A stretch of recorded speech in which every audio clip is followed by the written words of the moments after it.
the WNBA, Rob G, can you let us know what happened over the weekend? The WNBA All-Star Game. They came out with T-shirts on, and they claim they're ready to do whatever is necessary. They're gonna walk out, and they want more money and all this stuff. Rob G. That's right. Ahead of the WNBA All-Star Game, Rob, I know you never missed the WNBA All-Star Game. You know I never missed. Was that this weekend? That was this weekend. What were the numbers, I saw you in the front row. Rob, I want you to know this real quick. Rob G is a commie sympathizer. But go ahead, Rob G. Wait a minute. All right. You can't just throw it around we gotta make sure we set the stage first. Okay. Before the All-Star Game, all right? 2 days before that, 40 players met with the league offices in their latest round of their CBA negotiations, all right? Now, according to multiple reports, the players did not think that the meeting was very productive. They didn't think that it was helpful. They were very upset about what happened during that meeting. So, ahead of the All-Star Game, which is for a lot of them the biggest night of the year, players on both sides, including Caitlin Clark, wore black shirts during warm-ups that read, "Pay us what you owe us." Originally, I thought it said "Welfare Queens" on it, but I didn't have my glasses. I don't have my glasses. All right, so this is where it got interesting, right? You saw the shirts. You know the WNBA. Yeah, I thought what is it, welfare? Yeah. So ignorant. They only lost money for 30 years. What do you want? I know. But so this is where the conversation And you get government cheese at a ball. Go ahead. Stop it. Government cheese was good for grilled cheese. That's it. Go ahead. That's the only time it's good. No, this is where it gets complicated, right? Because the WNBA hasn't made a profit in a general sense of making profits for all these years, and it's averaging since it started around $10 million deficit each year. That's what it's operating on. But when you start to dive deeper into it, more so than just the simple math, is where it gets complicated. I think the average person, especially on X, Instagram, Threads, any site, isn't doing the deep dive. So WNBA players are simply saying this, Rob. We are saying most leagues in the NBA, NHL, NBA, NFL, they're making around 50% of the revenue that comes in. 50%. The WNBA is only making, how much you think? 30? No. 20? No. 10? No. 9%. So they're saying, hey, we're only making 9%. Our counterparts are making 50% of the revenue driven. And then somebody would say, well, what revenue and what's going on? Well, certain good things have happened and favorable for the league, which would be in turn favorable for the players who are essentially the product.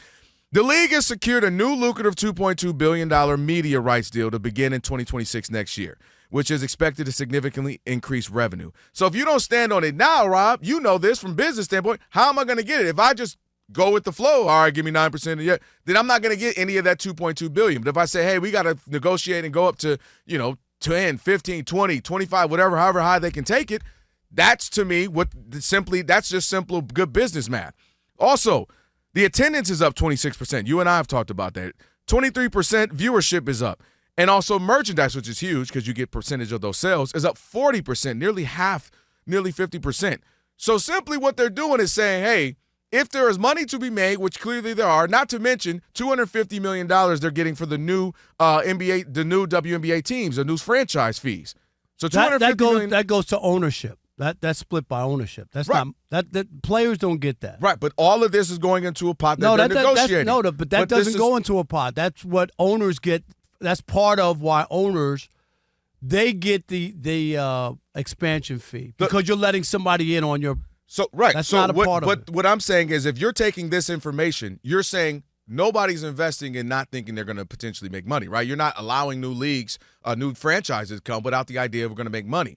And so I think what we're seeing is simply them saying we want more of what is to come, what is being had. $2.2 billion in the media rights deal. 40% merchandise is up. 26% attendance is up. We want more. And I think that's fair. And the thing about a protest is it's not comfortable. Usually people don't like it. You don't like the timing of it. I wish you'd have did it differently. Why T-shirts? Why not this? That happens whatever. You pick it. George Floyd to Vietnam, students against Vietnam War. Like no one's ever going to like when you protest. You're kneeling the NFL. It's not the time. It's not the place. So generally a protest is to make you uncomfortable, to draw a conversation, to have, some type of dialogue about these things. And that's what they did. So they got to find a way, continue to grow the league, continue to allow the league to make money and become profitable. But I'm not mad at somebody trying to say, hey, if more money is coming in, Our counterparts are getting more. Why can't we? I think that's you. Let me speak for myself. I would advocate for myself as well. I totally disagree. And I dare the WNBA players. I dare you. Walk out. I dare you to walk out. Go ahead and walk out. I double dare you. Because despite Caitlin Clark, despite all this stuff, they still lost $40 million this past year. There was no bonanza. She's at her height. If you're losing money at her height, how in the world going forward? It ain't going up that automatically. You just had the biggest bump and you still lost $40 million. I dare the union to walk out. I dare you players. Because it ain't going to be pretty. You can't collect money for 30 years. This ain't some new league that started and you understand it's going to take a little while to make money.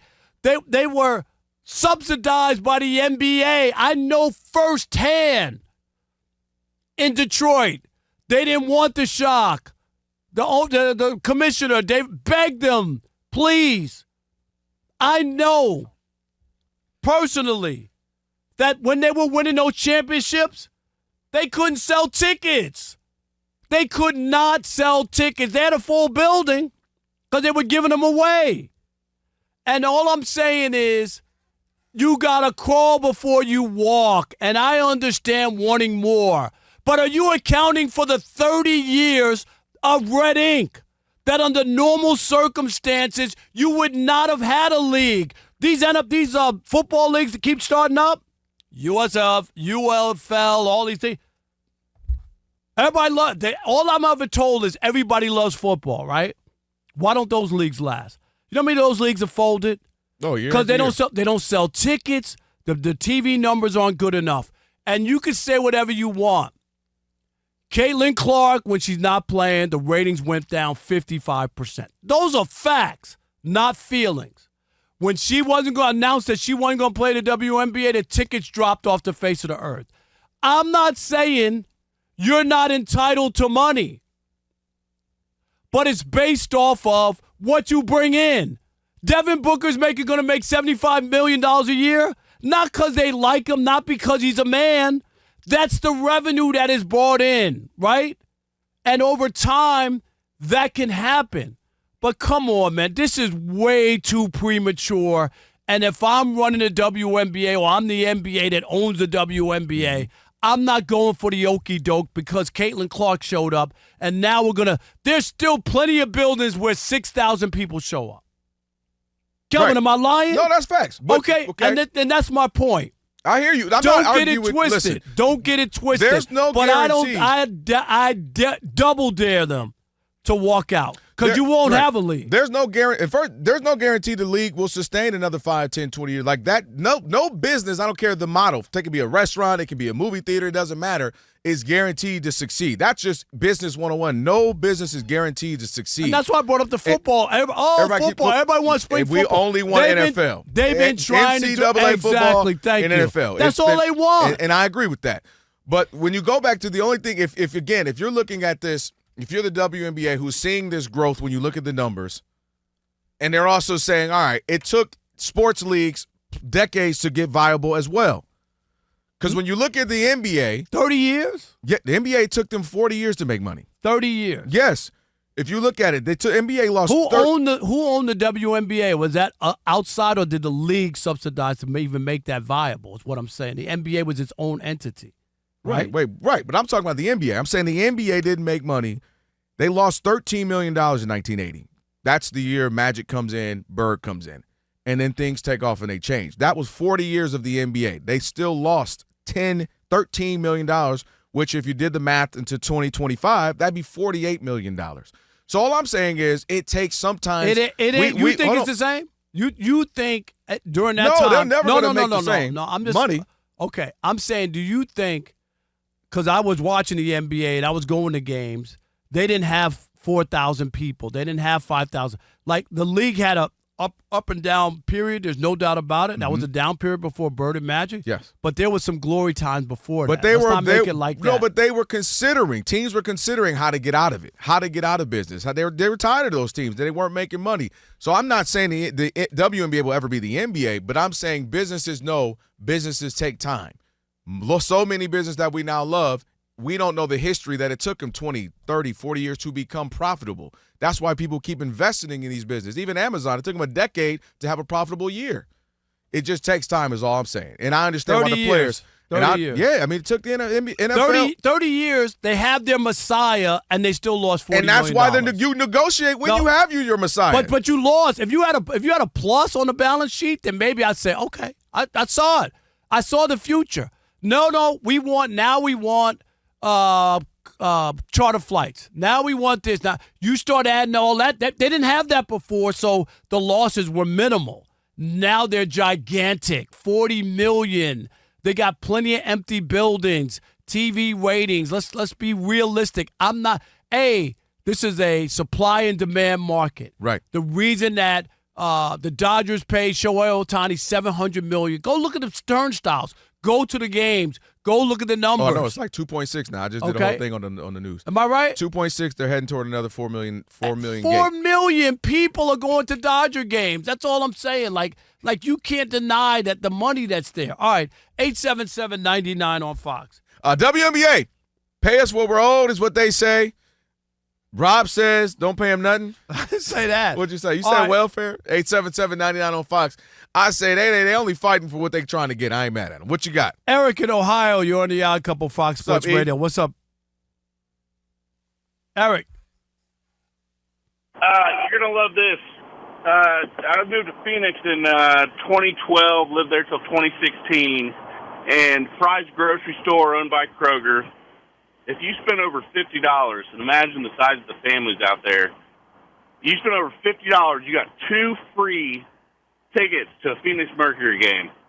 The year that I was out there, they won the championship. And you know how many games I went to? How many? 0.